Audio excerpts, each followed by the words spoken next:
بسم الله الرحمن الرحيم الله عندنا أنت نجار إلك أكمل دمو ميلوم سوت شال الله يتبقى تلو أو فازر باك زنبلي لال بدميكو كويانا شيء ما هون كبين باك الله عندنا أنت زبلو ميلك أكمل سلن ديلا الله من بلو سيابك تحسبونه حينا جنة النم يسقباتك ببزات جن دين لي مسافة وسوج አደጋቸው በጣም ከባድ ነው በቃ ዴንጀረስ ዞን እንደሚባለው አደራችሁን ብዬ መለምናችሁ ዲን ላይ ባለ ነገር በምንም አይነት እንዳትቀልዱ ዲን የሚቀለድበት ነገር አይደለም እንደው በፈለከው ነገር ቀልድ በፈለከው ነገር ተጫወት በዲን ግን እንዳትቀልድ አደራህን አንተ ያላህ ባሪያ ቀልብ እንዴት እንደሚታሸግ አታውቀው መጨረሻ ላይ ኻቲማ ነው የሚበላሸው ሷሃባዎች ግን ምን አይነት ሰዎች ነበሩ ባክ ግን አሁን እውነት እዚህ ዓለም ላይ እንደነሱ መኖር ይቻላል ይላል ስለተቻለ እኮ ነው አላህ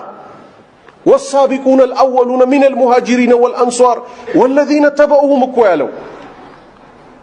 ከነዛ ቀደምት ሙሃጂሮች አንሷሮች አለና እነሱም በበጎ የተከተሏቸው አለ የማይቻል ነገር አለ ያዛል እንዴ ያዛል የማይቻል ነገር በሷሃባዎች ዘመን ያለው እንዳይመስልህ እሺ 21st century ነው ያለ ነው ይላል አው ለ21st century ብቸኛ መፍትሄዋ የረሱል ሰለላሁ ዐለይሂ ወሰለምን ያመጡትን መድኃኒት መጋት ነው ወደው ማለት ነው ወዶ መጋት ብቻ ነው መፍትሄው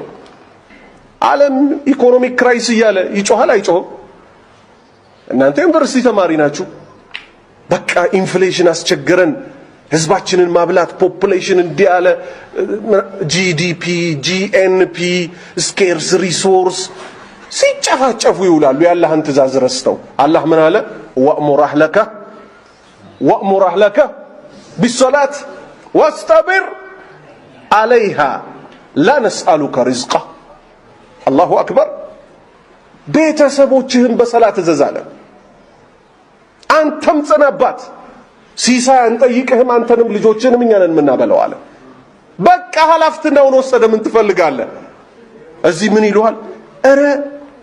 በኮንደም ተጠቀሙ እንዳትወልዱ ብዙ እንዴት ልታበል ዓለም እኮ በጣም እየጠበበች ነው ምናምን ጋዙ ወጥቶ ያልቃል ምናምን አላህ ካዝናው አያልቅም አላሁ አክበር አላህ ካዝናው አያልቅም ከኛ በፊት ስንት ሚሊዮን ሲቀልብ የኖረ ደሞ ላንተ እናት ሆድ ውስጥ ያን ከባድ እንክብካቤ ያደርግልህ አላህ ጥበቱን ተመልከተው ቲዩብ ነው የሚያገናኝ ከናት ጋር ዘንግዴ ምናምን እንትን ውስጥ ነው ያለው በጣም አስገራሚ በሆነ ሁኔታ ሽንቷ ሳይነካ ደሟ ሳይነካ ምን ሳይል ምግብተ እሷ የጠጣችው ውሃ ላንተ ሄዶ ለሷ ሄዶ የተጣራው በዛ እዚህ አይነት ከባድ እንክብካቤ ያደርግልህ አምላክ ትእዛዙን እስከ ተቀበልክ ድረስ እዚህ ሰፊ ምድር ላይ ይተውሃል ኮንዶሚኒየም ለመኝታ ቤት ሲደርስ ግራውንድ ፕላስ 5 ትመኛለህ ተመልከት የምኞት መብዛቱ ስትሞት ግን ሁሉም ይቀርና በቁመትህ ልክ በጎን ያው መች በጀርባ ሳለ በጎን ከዛስ ትንሽ ምታስደግፍ ከዛስ በብሎኬት በጭቃ ሀከዳ በዚህ መንገድ ነው የሚያበቃው ስለዚህ ለኢኮኖሚው ትልቁ ነብዩ ሰለላሁ ዐለይሂ ወሰለም ይዘውት የመጡት መፍትሄ ነው እሱ ምንድነው ወለድ አለመብላት ወለድ አለማብላት ባቅመልክ ተንቀሳቀስ 50 ሺህ ብር ይዘህ ለምን 250 ሺህ ብር ታስባለህ ለምን ራስ ምታት ይዛል ጀማ ሰላትን ስገድ 50ዋ ለልጆች ላንተ አብሽር አላህ የሚጠይቅህ ስለ ዛሬ እንጂ ስለ ነገው አይጠይቅህም ዛሬ ያለህባትን ከመሞትህ በፊት በምን አይነት መንገድ ነው የምትሞተው ዛሬን ሙስሊም ነህ ወይ ሙስሊም ሆነ ሙት ነው ያለ ለነገ የነገውን የዛሬ አመቱን አምጣ ብሎ አይጠይቀኝም ዛሬ ላይ ተቀምጬ ይህ ከሆነ ለምን ስለ ሩቁ ሪዝቅ ታስባለህ ስለ ሩቁ ዓለም ስለምትሄድበት ስለ ጀነትና ስለ ጀሃነም ለምን አታስብም እዚህ ሆነ ከዛሱ ለምን አያብቃቃህም የማኪያቶ በየቀኑ የምትሄድበት አለ ቶሞካ ትለዋለህ የቁርጥ ቤት አለ ከነጥብስ እስማኤል ቤት ትለዋለህ ሐኒድ ሰናአነኝ ትላለህ መስጊድስ የት ነህ ሲባል ፈጅርም የለም ዙህርም የለም አስርም የለም መግሪብም የለም ኢሻም የለም በቀን አንድ ጊዜ እንኳን አላህ ቤት መምጣት ያቀተ በየሻይ ቤቱና በየስጋ ቤቱ ይሄድክ ይሄ ነው የተፈጠሩለትን ዓላማ ማወቅ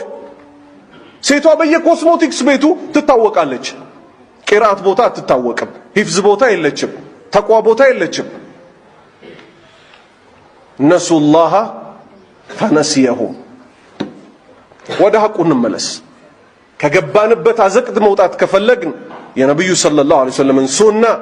አላህ 124 ሺህ ነብይ የላከበትን አጥብቆ መያዝ ነው። የአላህ ባሪያዎች ሆይ በምንሰራው ሁሉ እስከ ሞታችን ዕለት ድረስ አላህ የኢኽላስ ባለቤቶች ያድርገን።